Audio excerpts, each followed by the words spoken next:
দেখুন বন্ধুরা কতটা মচমচে হয়েছে। নমস্কার বন্ধুরা, জয়না কিচেন সবাইকে স্বাগত। আশা করি সবাই ভালো আছেন। আজকে আরেকটি রেসিপি নিয়ে আসছি। আজকে তৈরি করব বেগুনের চপ। আমরা বেগুনটাকে এভাবে কেটে নিয়েছি, একটু পুরোপুরি কাটিনি, একটু মাঝে একটু বাজিয়ে রেখেছি। প্রতিটা বেগুন আমরা এভাবে তৈরি করে কেটে নিয়েছি। আমাদের লাগছে প্রয়োজন মতো লবণ।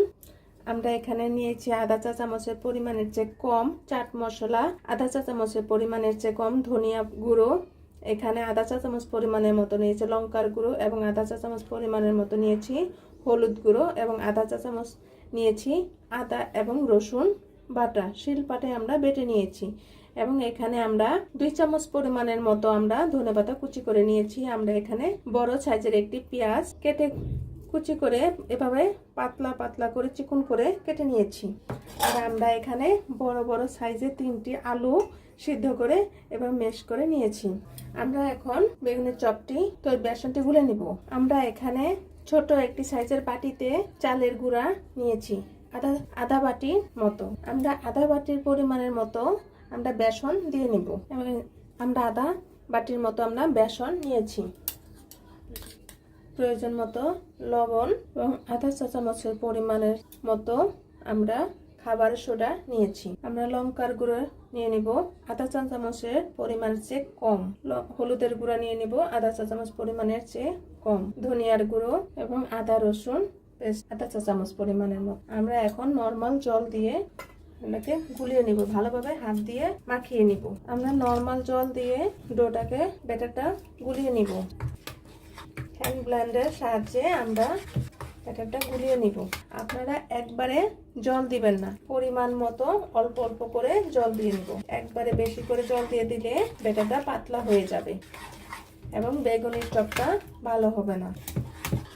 আমাদের ব্যাটারটা গোলা হয়ে গিয়েছে, দেখুন আমরা ঠিক এভাবেই হাতে লেগে আছে, এভাবেই তৈরি করে নিতে হবে। এবং আমরা 1 বাটি পরিমাণে জল এবং আধা বাটির মতো 1.5 বাটির মতো আমাদের জল লেগেছে। আপনারা যে বাটি অথবা কাপ বা মগ দিয়ে মেপে নেবেন সেই অনুযায়ী আপনারা জলটা দিয়ে নেবেন। আমরা এখন রেস্টে রেখে দিব যতক্ষণ পর্যন্ত ভিতরে পুরটা তৈরি করার আগ পর্যন্ত। আমরা এখানে 2 টেবিল পরিমাণের মতো সাদা তেল দিয়ে দিয়েছি। 1 চিমটি পরিমাণের মতো জিরে দিয়ে দিলাম। জিরাটা ভাজার আগ পর্যন্ত অপেক্ষা করব। আমাদের জিরাটা ভাজা হয়ে গিয়েছে। এখন আমরা পেস্ট কুচুগুলো দিয়ে দিব।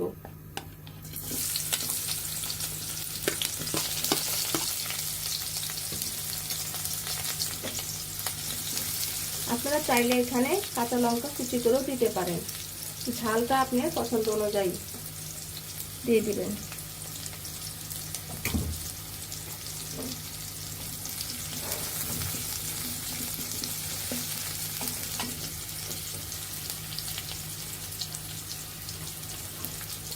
আমরা এখানে আলুগুলো দিয়ে দিব।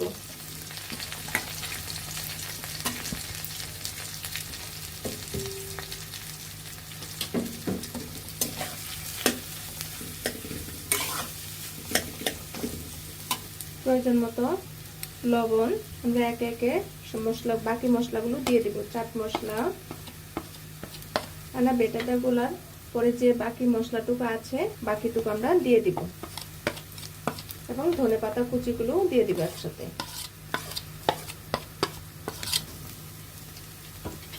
এখন ভালোভাবে কষিয়ে নিতে হবে। বন্ধুরা, এখনো যারা আমার চ্যানেলে সাবস্ক্রাইব করেনি প্লিজ একটি সাবস্ক্রাইব করে দিবেন এবং লাইক করে দিবেন। আপনারা আমার পাশে থাকবেন। নতুন নতুন রেসিপি নিয়ে আপনাদের সামনে হাজির হব। আমাদের আলুর পুরটা তৈরি হয়ে গিয়েছে প্রায়। আপনারা অবশ্যই লবণটা চেক করে দেখবেন। বেগুনি চেয়েও বেগুনের চপ খুবই টেস্ট হয়। আপনারা অবশ্যই বাসায় তৈরি করে এভাবে বেগুনের চপ খাবেন এবং কমেন্টসে জানাবেন বেগুনের চপটি কেমন হলো। আমাদের আলু পুরটা তৈরি হয়ে গিয়েছে। এখন আমরা নামিয়ে ঠান্ডা করে নিব। আমাদের পুরটা তৈরি হয়ে গেছে এবং খুব ঠান্ডা হয়ে গেছে। আমরা এখন বেগুনটাকে এভাবে ভিতরে কিছু অংশ ঢুকিয়ে দিব এবং এভাবে হাতে চেপে সাহায্যে এভাবে ভালোভাবে মাখিয়ে নিতে হবে। ভালো করে দেখুন আমাদের বেগুনের চপটি কি সুন্দর হয়েছে। আপনাদের সুবিধার্থে আমি আরেকটি দেখিয়ে দিচ্ছি। আপনারা চাইলে এখানে বেগুন গোল অথবা যেমন সাইজের পারেন আপনি আপনার পছন্দ অনুযায়ী বেগুনটা এভাবে কেটে নেবেন। দেখুন এভাবে আমরা হাতের চেপে চেপে বেগুনটি তৈরি করে নিচ্ছি। আমাদের বেগুনের চপগুলি তৈরি হয়ে গেছে। দেখুন বন্ধুরা কত সুন্দর দেখাচ্ছে। এখন আমরা ব্যাটারে গুলে নিব। ব্যাটারটা ভালোভাবে আবার মিশে নিতে হবে ভালোভাবে। আপনারা চাইলে এখানে যদি হাতের কাছে চালের গুঁড়া না থাকে তাহলে আপনি ময়দা দিয়েও তৈরি করতে পারেন এবং কর্নফ্লাওয়ার দিয়ে দিবেন 2 চামচ। দেখুন আমরা বেগুনের চপটাকে ব্যাটারে গুলিয়ে নিব। এখন তেলে ভেজে আমরা এখন বেগুনের চপগুলো দিয়ে দিব।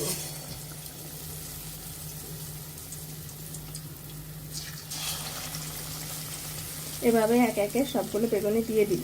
আমরা বেগুনের চপগুলো দিয়ে দিয়েছি। এখন উপর থেকে তেল এভাবে ছড়িয়ে দিব। বন্ধুরা আমাদের বেগুনের চপটি তৈরি হয়ে গিয়েছে। দেখুন বন্ধুরা কতটা মচমচে হয়েছে, অনেক টেস্টি হয়েছে।